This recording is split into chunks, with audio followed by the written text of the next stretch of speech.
if you have issues with maybe you're peeing your pants during the pregnancy, or you're having difficulty with intimacy, or maybe you're severely constipated, a lot of times these are pelvic floor issues. Hemorrhoids, anal fissures, these are pelvic floor issues.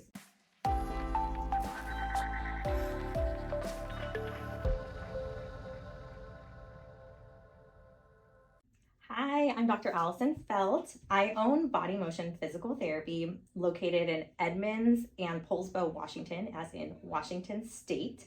I am so excited to be talking with you all today all about how to breathe baby out while protecting our bodies so we're not having to push for hours on end and give ourselves tears, which can create longer recoveries. So we're going to talk about how to prep your body for this birth experience, and then how to breathe baby out so you can save your body. I am really excited about this talk. Just so you're all aware, there's a little bit of a delay between me and you, but I would love for you to ask me questions in the comments. And so I will try to get those comments at least by the end of this session, and we'll be in touch with you. And then I also have Devin from my team, and she's helping moderate the chat. And so you can ask questions and she'll get back to your questions as well. And she'll draw my attention to your questions. So thank you so much for being here. I am so excited to help you prep for your absolute dream birth. We're gonna talk about some sensitive topics today. And this is my favorite stuff to talk about. We're talking about all the functions of our pelvic floor and truly what should be happening so you can have the best experience when it comes to your birth. Okay, so let me introduce you to what your pelvis is. So here is your pelvis. Okay, this sits right in the front here. And so this is the front of the pelvis, and this is the back of the pelvis. And there is something in the pelvis called the pelvic floor. That is these bundle of muscles. That is 3 layers of muscles that control peeing, pooping, farting, sexual pleasure, intimacy. There's a different hole. There's 3 of them, you see, anus, vagina, and then there's urethra where we pee out of it. And there is a different doctor for every hole. However, if you have issues with maybe you're peeing your pants during the pregnancy, or you're having difficulty with intimacy, or maybe you're severely constipated, a lot of times these are pelvic floor issues. Hemorrhoids, anal fissures, these are pelvic floor issues. So if you're having any pelvic floor issues, seeing a pelvic expert physical therapist is absolutely essential. But I'm gonna draw you into what the pelvic floor does, and then how to create your pelvic floor to be as healthy and prepped for your birth experience. So here we go. I already told you this is the pelvic floor. What the pelvic floor does is it contracts, it relaxes, and it overstretches. These are the functions of the pelvic floor. Now, a lot of people come to me and they're like, okay, I've been doing my Kegels. I am doing Kegels to help me prep for birth. Maybe I'm bouncing on an exercise ball. I have a newsflash for you. We don't need to be doing Kegels. Even though old research says Kegels might help with delivery, the fact of the matter is the more that you're contracting your pelvic floor, the harder it is to get a baby through the pelvic floor. And when babies come out of our bodies, we want them to come through the vaginal canal. That is where we desire them to come out of. Now, there's also belly births, but even if you prep your pelvic floor for your dream delivery, that is only going to help your recovery if you do end up having a C-section. So this is ideally what we're working on, is overstretching the pelvic floor so we can get baby to slide through the pelvic floor. Now, I also want to tell you that when you're in labor, it is the uterus that is pushing baby out. So you actually don't have to physically do much other than relax and breathe through these contractions. Now, I say that like so easily. I've had 3 kids, and it is very, very, very hard work, of course, to breathe through and relax your entire body through this. But we're going to talk about doing that together and breathing baby down so that we can use our breath to help manage the contractions and bring baby down out of our body with ease. When we have a really tight pelvic floor, or we've been working on our Kegels, the uterus has to work that much harder to get the baby out through a cemented pelvic floor or a really tightened pelvic floor. And that's where people might end up pushing for hours, or maybe that's where people turn into getting a C-section because baby didn't drop down into the birth canal like we wanted them to. Maybe the baby just got stuck up a little high. So that's why it's so epically important to prep your pelvic floor for this delivery process. Now, I've created the body motion birth preparation protocol, and that's what I'm going to share a piece of that with you today. But a lot of what we do in the clinic is we help soften the pelvic floor and give it new range of motion so that your uterus can simply just do its job during your birth experience, and you don't have to work as hard at volitionally like pushing baby out and working really hard for that. So let's talk about softening the pelvic floor. Okay. Let's dive into, we all understand now that the uterus needs to do its job to push baby out of the birth canal. And we want to use our breath to help open the pelvic floor. We're not going to use Kegels to prep for this experience. The breathing technique I'm going to teach you today is going to be something I want you to do every single day until you deliver this baby. And it's a pretty easy exercise. You don't have to go to the gym to do it. And then you also are going to do this. We're going to talk about bowel movements and how to poop. And when we talk about how to poop, that's going to be very similar to how we're going to push baby out. And so you're going to use this pooping, how to poop properly, in order to help you prep every single day or every single bowel movement now until you deliver as an exercise to prep for your pushing experience. Okay, so we're going to talk about that too. Now, I want to touch base on a few things, and it's important for you to know that during the pregnancy, what happens is that we get these hormones, we get a rush of estrogen, progesterone, we get relaxin flowing through our bodies, and that creates this laxity of the ligaments, meaning that you're more flexible. This is a really good thing because this helps the pelvis spread out and helps get baby through birth canal. But what this does and how the body compensates to make sure that you don't end up with pain is that the body compensates by tightening the butt, by tightening the pelvic floor, by tightening the inner thighs and the hamstrings, all to hold your pelvis together to help keep you glued together. Now, really beneficial compensations, but then when we go into our delivery, we need all those muscles to be opened and relaxed so the pelvis can do its job of opening. So when these muscles are really tight and glued together, they can create things like pubic symphysis pain or pubic bone pain, which is just pain at the front of the pelvis. It can create round ligament pain, which is pain on just one side of the belly. It can create pain on the SI joint, which would be a one-sided low back pain. It can create things like sciatic pain. And so we want to make sure that you don't have those pains, because then if you get pains like that, then you end up having even tighter pelvic floor muscles, because when you're in uncomfortable situations or painful situations, the body reactively tightens.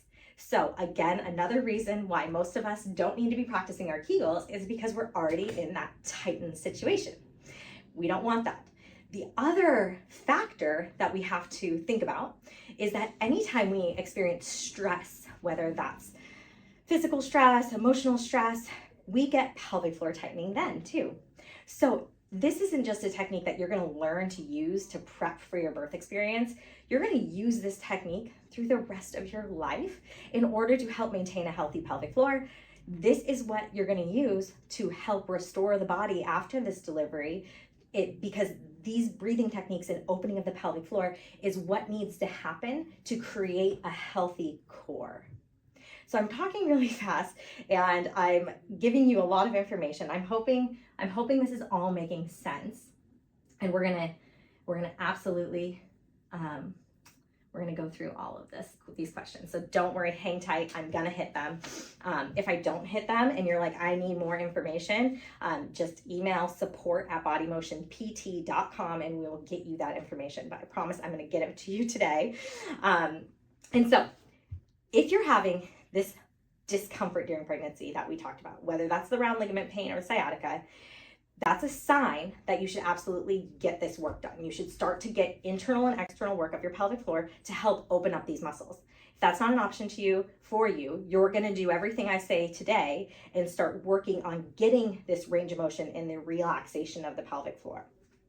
The other thing I want to tell you about stress is there's been studies where they put electrodes on women's pelvic floors, on the perineum, and they have them walk down a dark aisle or a dark alley in the street. And when they do that, their pelvic floors tighten and clench. And then they don't necessarily unclench. So when we experience any stress, you want to make sure that you take a couple of the breaths that I'm going to teach you today to help unhook your pelvic floor and melt your pelvic floor. Most of us have never been taught this information, and so our pelvic floors tend to be tighter and more elevated and shortened. And if we've spent our entire lives in that position, then it's going to be that much more difficult to get baby through the birth canal and open up during delivery without having to push for hours and without tearing. And so that's why I've developed these body motion birth prep protocols, because we need this information to start connecting to our pelvic floor to help get baby out with more ease. All right. A couple important features that you should know about the core is that the pelvic floor is just simply the bottom of the core. The top of the core is the diaphragm. The diaphragm lives underneath the rib cage. So here's my rib cage, bust size, that all increases substantially when we're pregnant. Normal and happens. Now we want it to recoil and come back together postpartum, and that takes work. And so when this stretches out, which is normal again, that's why a lot of times we get rib pain, but this helps make room for the baby. The diaphragm, the muscle that lives underneath the rib cage, that stretches out and that becomes weaker. And so when that muscle becomes weaker, it just isn't as effective. And so we have to train that muscle through our entire pregnancy to get that muscle to be effective for our birth experience. And so that's why this breathing is so important, and that's why we have to learn to train it now and not start training it when we're in the actual delivery room itself. Because you probably heard this analogy, but if you are training for delivery, it's gonna go a little better. But if you go and run a marathon and you don't train, you're gonna probably have an injury.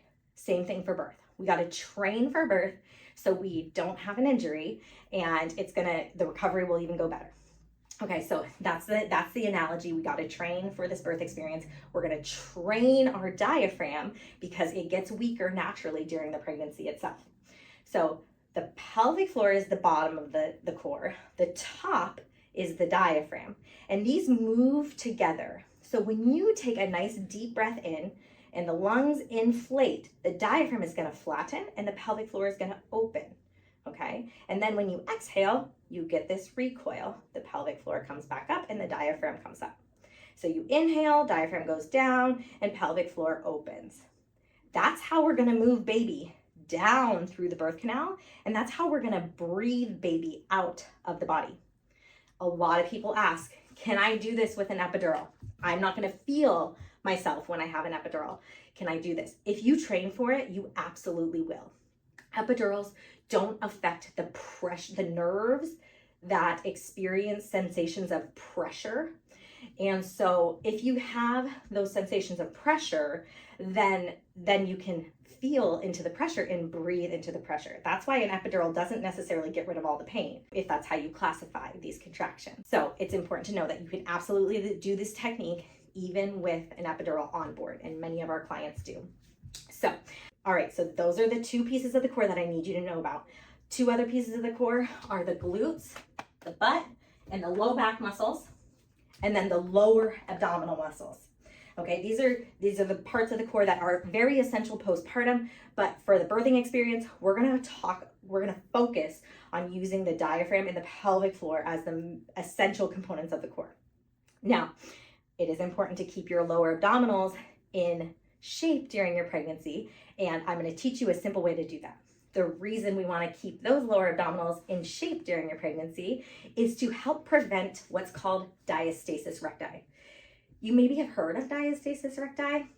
It's where we get an abdominal separation. So there's some opening right at what's called the linea alba. So it's above and below your belly button or right at the belly button. You can get an opening or a separation.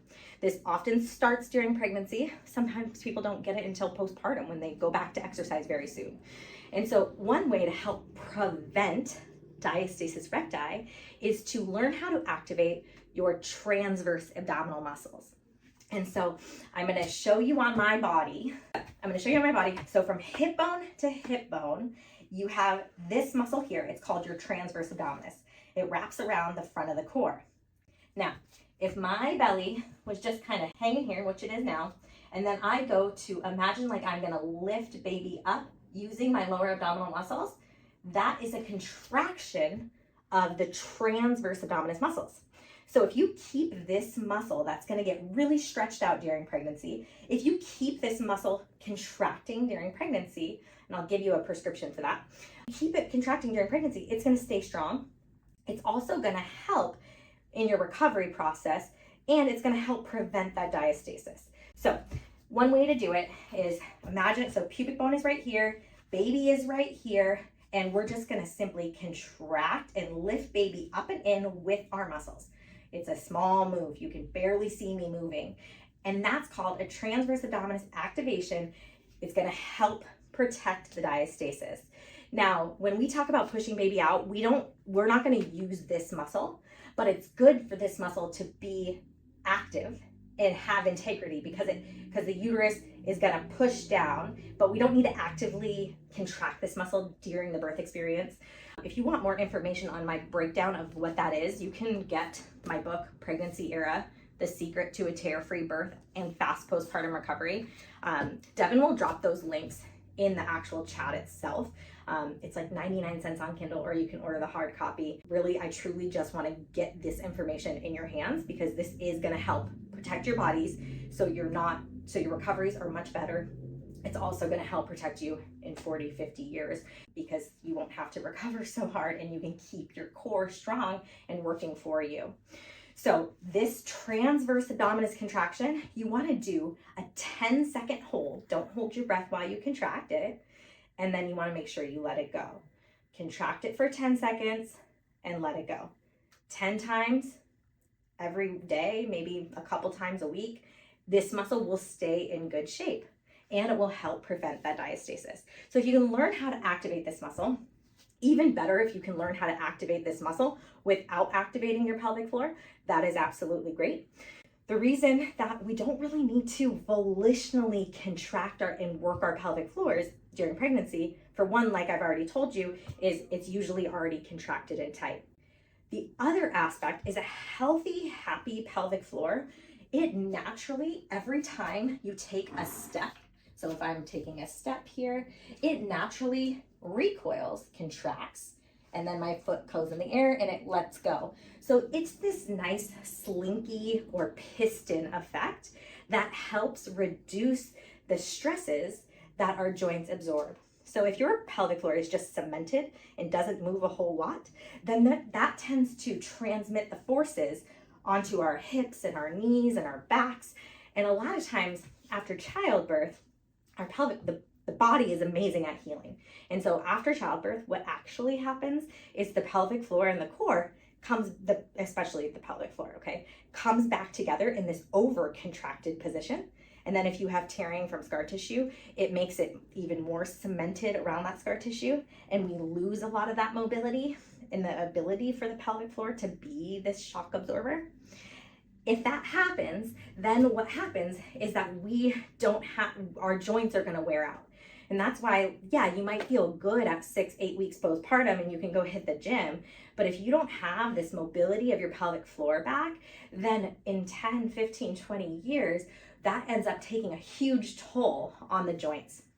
And that leads me to my next little pitch. Again, it's cheap on Kindle. I'm not doing this because I don't make money off these books very much at all. I do this to get you this information, and it's Restore Your Body After Kids, The Secret to Avoid Peeing Your Pants and Achy Joints as You Age. And it's about getting that function back. But I'm telling you, if you guys get this function back, if you get this function before you go into your birth experience, this is gonna be absolutely so much better for you for your recovery process. Because if you have the motion and you don't tear, or maybe you tear a little bit and that muscle is healthy so it recovers really well, then you can just breathe. Then your recovery, you still have that range of motion. So it's all about getting that motion of the pelvic floor back. And that's where Kegels don't help us necessarily get that range of motion, because then we're focusing just on the contracting part. So I hope that makes sense. I can clarify this if I need to. So I'm gonna catch up in the chat for a hot second. Okay, so let's dive into prepping our pelvic floor for birth. Now, everything I've said here, we talked about the lower abdominal muscle. Now what we're gonna do is we're gonna learn how to take some breaths so we can teach the diaphragm to open. So let's just start with this, okay? Here we go. Put a hand on the belly and a hand on the chest. Now, you're gonna take a nice deep breath into the hand on the belly for whatever space you have available. Deep breath into belly, exhale and let it go. Deep breath into belly, exhale and let it go. You don't want the hand on the chest moving as much. We want the hand on the belly moving more.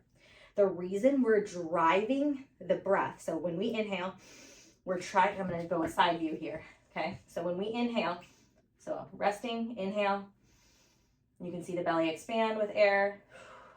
Exhale, let it go. Inhale, belly expands with air. Exhale, let it go. The reason we're driving the air down into the belly is because we want to have the most effect on opening the pelvic floor with our breath.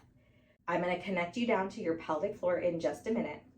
But a lot of times I get questions or people see on social media, okay, but a diaphragmatic breath is like breathing into your back and your ribs. Yes, absolutely. That can be helpful. But for the sake of our labor and delivery, we want to really focus, and opening of the pelvic floor, we want to focus on getting the breath to go as low as possible first, and then you can breathe into the ribs in the back. But the main goal here is to drive that air down deep into the belly. You're not forcing the air whatsoever. You're just simply breathing into the belly, whatever available space you have. We're gonna take this. If you find this difficult, fly here and we'll do an intensive and we can teach you how to work all these muscles. Okay, and I'm gonna give you some cues to feel your own body. Now we're gonna tune down. We're gonna go to the vagina, the vaginal opening, and or the anus. Sometimes people have better control of each one, so you're gonna play with it. First, let's talk about opening the vagina.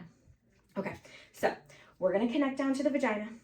If your vagina is a rosebud, I want you to think, when you inhale, you are trying to open that rosebud and blossom so we can see all the petals of the flower. And then when you exhale, you get some recoil. As you inhale, you're opening vagina, and exhale and letting it go. Earlier, I talked about when you breathe in, the diaphragm flattens and the pelvic floor opens. That's all we're doing here. So exhale, you get the recoil. Inhale, you get the diaphragm opening, descending, pelvic floor opening and descending.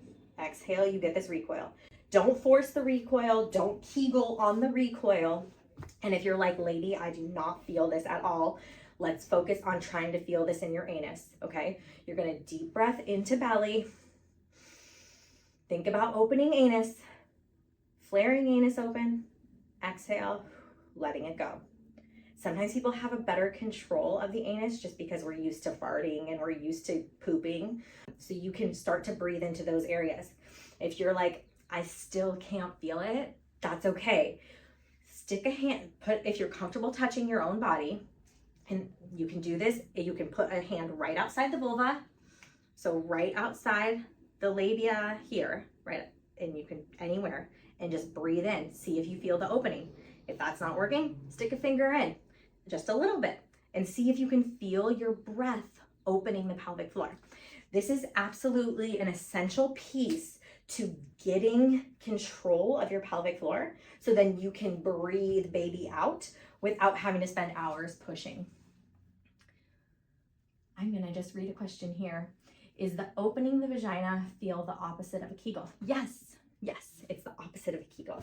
So if a Kegel is tightening and squeezing, the breathing and the opening is the reverse motion. And that when we go into pushing baby out or we go into pooping, we need an overstretching to happen. But if we are pushing through a cement wall or a really tightened pelvic floor, then what can happen is, because we're not getting that overstretching in the opening, we can get tearing of the muscle, we can get hemorrhoids because that puts a lot of pressure on the vasculature. Another reason why it's important to really try to protect our organs with breathing and not volitionally pushing for hours is because when you're pushing the baby down and out, you're not just pushing the baby down and out. You are pushing your bladder out. You're pushing the uterus down. You're pushing your rectum down. And that can create more of a pelvic organ prolapse. I don't say that to scare you. I say that to say that if we can help minimize your pushing experience and really train these muscles to open, then we are going to have a much better time at keeping your organs back in the places that they belong. Now, can we heal these organs and put them back in their places even if you spend 4 or 5 hours pushing? Yes, absolutely. And it's honestly something that people with female anatomy need to be conscious of for the rest of their lives. We have to keep these organs inside of our bodies, whereas people with male anatomy have a lot of their pelvic weight and pelvic organs outside their bodies, so they don't have to worry about keeping it inside their bodies. And so this is a really good preventative tool. I just got a question on perineal massage, and I think that is a beautiful thing to segue into. And then we'll go into how to have bowel movement, and then we'll dive into how to breathe baby down and out, okay? So if you've heard of perineal massage, that is where you stick a finger in. It's also called Fesley's massage, and you massage the first layer of the pelvic floor.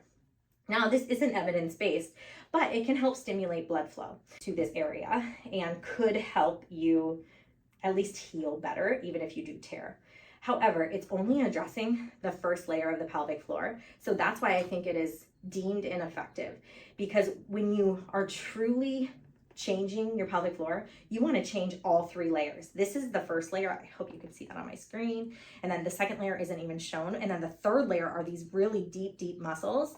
And those tend to be the ones that block baby's descent into the pelvic floor when they're really tight. And so learning how to get these third layer muscles to change and open. And honestly, that's what we do in the clinic, in my clinic. And we work on a lot of the protocol is balancing these third layer muscles and getting them to open significantly and reestablishing their blood flow and their length, because most of us women end up having these tight contracted pelvic floors since we were kids, especially if you were super athletic, especially if you work out a lot, and especially if you have extreme flexibility. Your bodies tend to have a lot tighter of pelvic floors.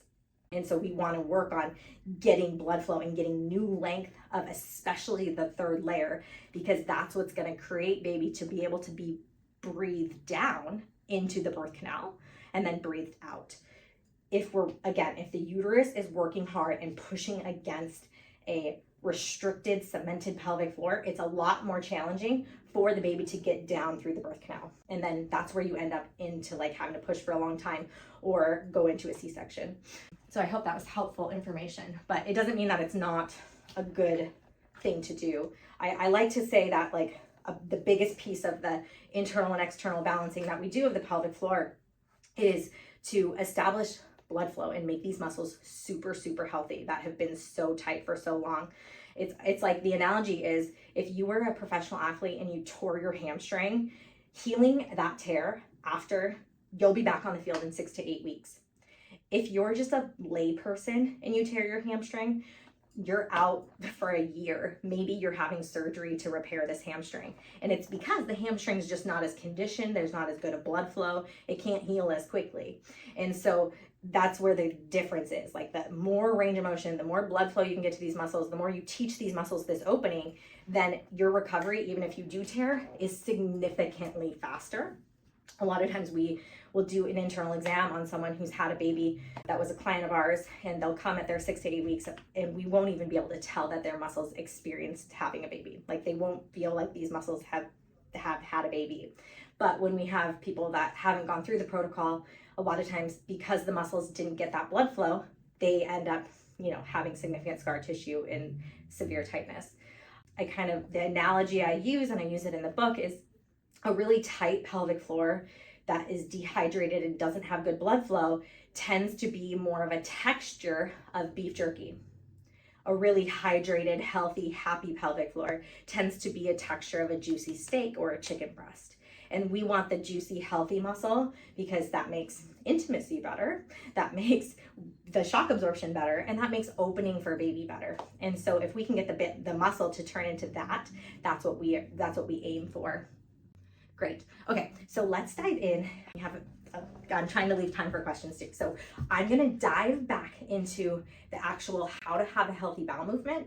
And I want you to teach your kids to poop like this. I want you to teach your friends to poop like this. Everyone should be pooping like this. And the reason we're going to talk about pooping like this now, though, is because this is very similar to how we're going to breathe baby out of our bodies. So when you get the urge to poop, you go poop. You want to listen to that urge. You don't want to wait more than 15 minutes. So going poop when you get the urge is absolutely essential. And you go, you sit on the toilet. If you have a squatty potty, that's great. That can bring your knees up above your hips, and that will help straighten the chute. It's called straighten the anal rectal angle. It straightens the chute so the poop can just slide on through. Now, if you don't have a squatty potty, that's okay. You can just simply lean forward. If that doesn't feel good on your body, or the belly just feels too big, you can just find a spot that feels good for you. Anatomy might be that you just need to lean backwards, and that's okay too. Truly, as long as you're comfortable is the biggest key. Because if this is a stressful situation, your pelvic floor is going to be stressed and tightened. And we want your pelvic floor to be open and relaxed when you sit on that toilet. So ideally, you're leaning forward, or you have a squatty potty. You can be on your elbows as well. You're going to be here. You're going to take the 3 breaths the breathing we just did, the diaphragmatic breathing with the pelvic floor opening. You're going to take those 3 breaths into your belly. 1, think about opening the anus since we're pooping here. 2, at the top of the 3rd inhale, right here, you're going to bear down and lengthen your pelvic floor. And it's like you're trying to fart, but you don't want anyone to see you fart. So you're not moving, you're not lifting a cheek or anything like that. You're just inhaling and opening, and at the very top of that inhale, you're not holding your breath, you're just bearing down like you're trying to fart, but no one's gonna see you fart. So that's the move. It takes a discipline, like I said, to poop like this. So if you poop like this, let me backtrack. When we have kids and we just wanna we're in the middle of our day and we get the urge to poop, we just want to go and poop and get it out. But when we push and bear down, that's going to be stressful on our pelvic organs, and that's going to create more pressure down on the bladder and on the rectum. It can lead us to more hemorrhoids and anal fissures. And so that's where we want to, if we can have the discipline to go to the toilet, sit down, and be like, okay, I'm going to breathe into this, then that's going to help move the poop down, and you should be able to breathe the poop out. And so again, this is absolutely something you want to do postpartum as well, but it just takes that mental, okay, I'm going to sit on the toilet and breathe. I teach this nearly every day of my life, and I still have to go to the toilet and be like, okay, I'm going to sit down and I'm going to take some breaths. And it's good for our relaxation as well. So just try to keep yourself to that. And again, you could take this a step further. And when you're pooping now every day up until you deliver, imagine that feeling of the poop coming out is actually your baby's head. So you're just throwing a little visualization in there. And obviously we all know you're pooping, but you in your brain can be like, okay, this is my baby's head coming through. And you just the more that you pattern in your brain that this is what it is gonna feel like, you're gonna pattern, okay, my brain knows what I'm doing. I know that I can breathe my baby out. I just breathe my poop out. And if you pattern that poop is actually your baby's head, and you're thinking about the color of their hair, or if they're bald, whatever it is, and you're thinking of that, then you're creating a visual footprint. So your brain knows what to do in labor. And so that's just taking the bowel movement a step further. And so I hope you found that valuable. And again, it just takes discipline. Now this is the easy part. This is breathing baby out. So it's not much different than breathing the poop out. In fact, it's not different at all. But if you do end up needing to do some volitional pushing, then we're going to talk about how to do that with our breath. And then I will talk about at the end positions, because I believe that as long as the pelvic floor is conditioned to open, then it doesn't matter what position you birth in. You can be on your back, on your side, on all fours, standing up. It doesn't matter. What matters is that the pelvic floor can open enough so the uterus can do its job to get baby out. Now, most people don't have that opening. And a lot of what we do in the clinic is once we get people's pelvic floors to open to the degree and get them that control, then we'll put them in different positions to see where they have the best control at breathing baby out. If they want an epidural, then we'll put them in the positions that they can use when they have an epidural to make sure that they have the best control in those positions. So it's something you could play with at home as well. Okay, but let's dive into the pushing experience. The minute you start to feel contractions, even Braxton Hicks contractions, I want you to go into this breathing type of movement, because when you feel Braxton Hicks contractions, or you're starting to go into active labor and you're feeling more significant contractions, you want to use your diaphragm, the diaphragm we've been talking about this whole time, to breathe in and down into belly and exhale and let it go. Now, if you feel better, you've studied different other types of breathing patterns where you breathe in through your nose and out through your mouth, fine, whatever you want to do. Just make sure that this is where you're putting the air. You're using your diaphragm to go down into the belly to open. So you're inhaling and opening, exhaling and letting it go. What you're doing when your body is in labor and you're breathing like this is you're stimulating your vagus nerve. Number one, that's going to help keep you in a rest and digest parasympathetic state, meaning that that's going to keep you more relaxed. And we want your body there. So even though you're in labor, and maybe this is your first labor or your third, whatever it is, it's exciting to start to feeling the contractions, but we have to take it down a notch and be like, okay, we're going to use this breath pattern. We might have to breathe like this for 8 hours, for 48 hours. And we want to use our breath to keep us in this rest and digest state, stimulating the vagus nerve. Because if we start to breathe fast, or if we get more into a stressed state, that's going to put us in that sympathetic nervous system response, which is like a tiger chasing us. And if a tiger was chasing us in the wild, there's no way we're going to have a baby. It's going to kick us out of active labor. So we got to decrease the stresses, and we got to stay in that rest and digest state. A lot of times what I'll say is, even if you're birthing at home or a birth center, if you, or you're birthing in a hospital, if you transition to a different area, like a hospital, maybe you're done laboring at home, wrap your head in a towel or put sunglasses on, just zone out and don't even pay attention to anything going on around you, so you can really stay in that rest and digest state and allow your body to keep progressing through labor. So as you're breathing, you're stimulating vagus nerve, keeping in the rest and digest phase.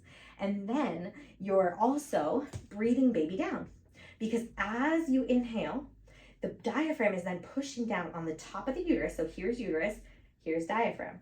When you inhale like this, you're pushing down on the top of the uterus. So when you're contracting, and even between contractions, you can be breathing like this to help move baby down along in the birth canal. Now, I challenge you, even if you end up wanting an epidural or getting an epidural, use this type of breath pattern even when you're in that phase of relaxing. This is going to help you progress. Your own breath can help you progress. And this is why it's so essential to do this type of breathing during your prep. So even if you are delivering in 2 weeks, in 1 day, start breathing like this now, because we got to condition your diaphragm to really get that motion so it can help during the labor experience. Okay, so we're in labor, we're in active labor, we're doing the diaphragmatic breathing, and because we're doing that, we're connecting to our pelvic floor, we're thinking about the opening, we're thinking about bringing baby down in the birth canal, just simply with our breath. Now, a lot of times when people are told they're 10 centimeters dilated, or maybe they're getting checked, maybe you decline getting checked and you don't want anyone touching you, and that's okay too. It's your body. You can decide what you want. And As a side note, you're gonna have to advocate for yourself to breathe like this. So teach your partner or teach whoever is supporting you in birth that you wanna breathe with this type of pattern, because in the hospital system and many different providers, they are gonna cue you to hold your breath and push. And that's what they know. And sometimes people don't have that control of the pelvic floor, or they just haven't learned how to open the pelvic floor. So the only way to get baby out is to hold the breath and push and bear down. And so the more you condition this now, and the more you tell the people around you, like, hey, I'm gonna breathe my baby out, help support me with this. So even if you're in labor and someone's like, hold your breath and push, you can be like, zone it out and just do your thing. Just breathe. I promise you, baby's gonna come out. Just keep breathing. And so if you're getting checked and you're 10 centimeters dilated and fully effaced, then a lot of times they'll be like, okay, you're ready to push. But truly, even if you're that, the sensation that you're going to want to feel, to know that baby is completely low enough, is gonna be an extreme rectal pressure. Like you have a poop coming through, that there is no way you're gonna be able to hold this poop in. That is the sign that, okay, baby is low. Baby is ready to be breathed out of your body. We all, and in the throes of labor, want to feel that. But until you truly feel that, so just tune into yourself. And as badly as you want to feel that, just wait until you do feel that. And that's when you know that you're gonna have that deep opening and that deep ability to breathe the baby out. And it does take allowing that pelvic floor and that third layer of the pelvic floor that we talked about to be able to truly melt and open, to get to that state of having that intense rectal pressure. So, okay, now we are gonna breathe baby out. We've had our intense rectal pressure. We can feel baby coming through. And so what we're gonna do is we're gonna breathe. We're gonna take those breaths. Nothing has changed. You're just simply using the breath and thinking, okay, opening, I feel baby coming through the birth canal. And on the exhale, instead of feeling the recoil, I need you to practice feeling open and staying open. So you're inhaling, diaphragm is open, is descending, pelvic floor is opening. And then as you exhale, we're just trying to stay open. So inhale again, stay open in the pelvic floor. Exhale the diaphragm and the ear, but staying open. And inhale and exhale. Trying to stay open. And that's, and ideally we're doing that with the contractions as baby's moving down, because if the uterus is contracting, and that's what's opened the cervix in the first place, when the uterus is contracting, and again, we want those to happen because that's what's moving baby down and out, then all we have to do is breathe and melt our pelvic floor fully, because the uterus is going to do its job. Okay, so that's the goal. Now say pelvic floor is a little tight, or we can't fully get baby through, or maybe you've stalled and the only left option is to push. Instead of doing closed breath pushing and depriving yourself of oxygen, a little side note here.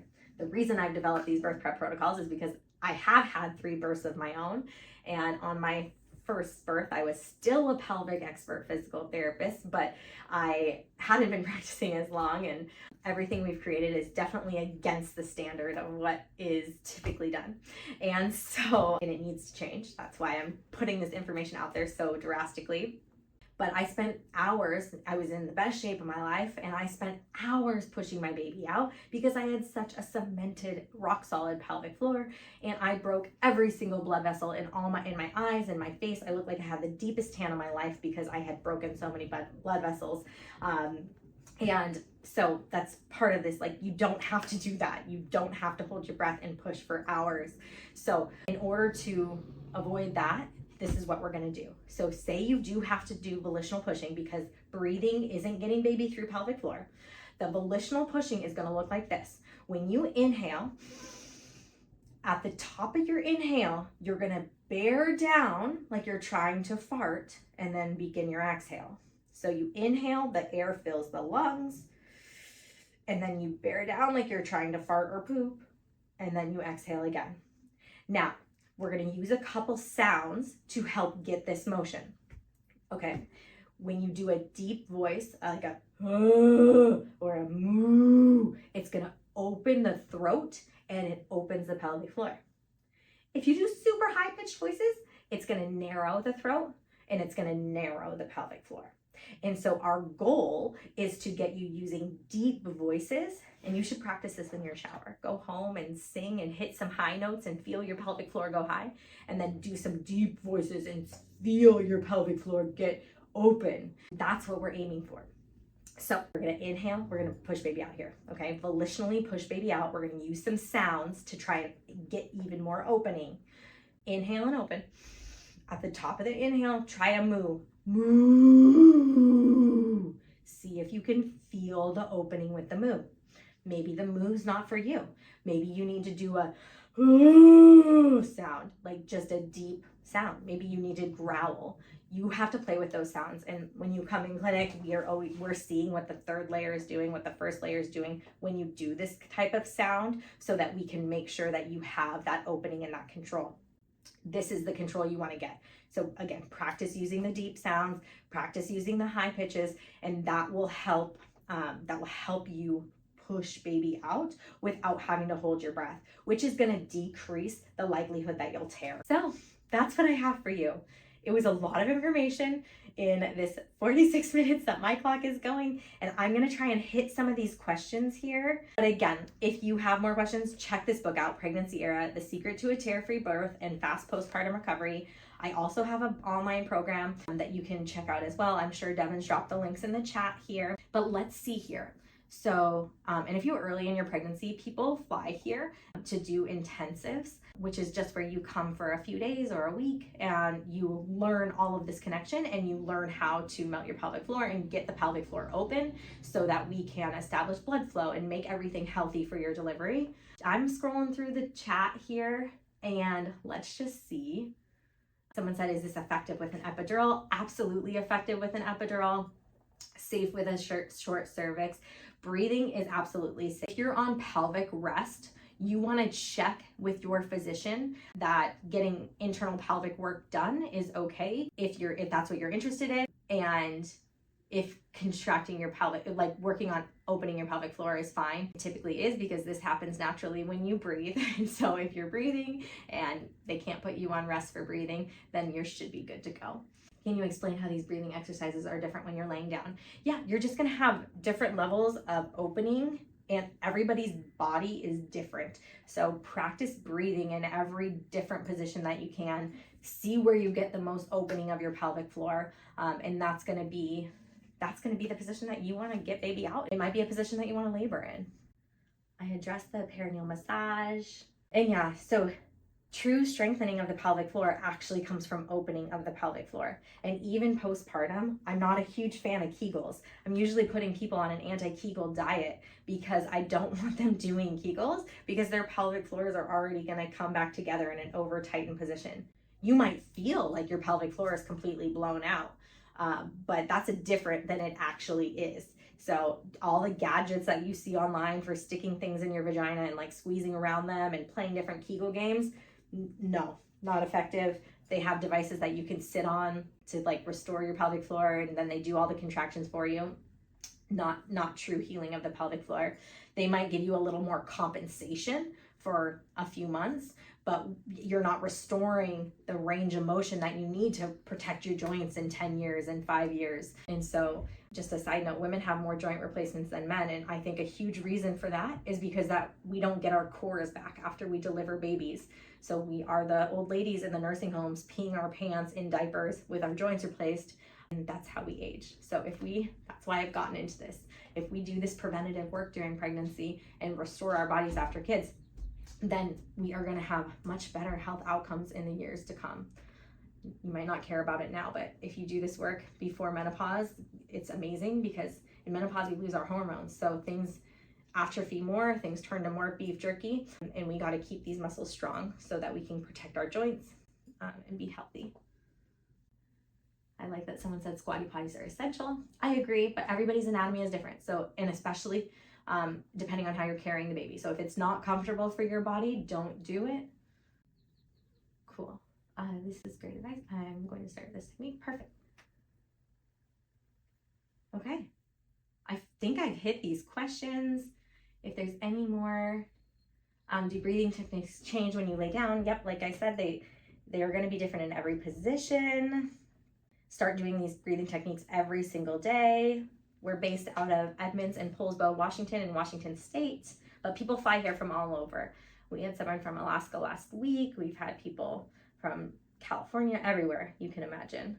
But I do have an online birth prep program again to help you gain better control. A really epic part of keeping the pelvic floor healthy and mobile is to make sure that your body is pain-free during pregnancy. This book has a lot of techniques on balance. It has a lot of exercises in here of like keeping your body balanced so that you're not having pubic bone pain, or that you can, there's a lot of stuff about healing your own pubic bone pain or healing your SI pain or healing your sciatica, because if you can heal that during your pregnancy, the pelvic floor is going to be able to melt and open more. But if you go into labor and you're having pain, it's hard for the pelvic floor to let go. And so that's why we want to make sure that we can keep your bodies as balanced as possible and pain-free as possible. Biggest recommendation after birth is definitely getting a pelvic floor check, someone that's going to check the pelvis internally, externally, check your belly, and not just check it. Make sure that you get some healing to these muscles so that they can optimally work and function, so you can head back into your life really well. Great. I have a section on VBAC in both of these books. So recovery after VBAC, and then if you want a VBAC, there is information. There's a whole chapter on it in there, so you can definitely check it out. I hope you found this information valuable. Thank you so much for being here, and yeah, reach out at bodymotionpt.com. Check us out on YouTube at bodymotionpt, or follow us on Instagram and Facebook at bodymotionpt and or TikTok. Thank you so much.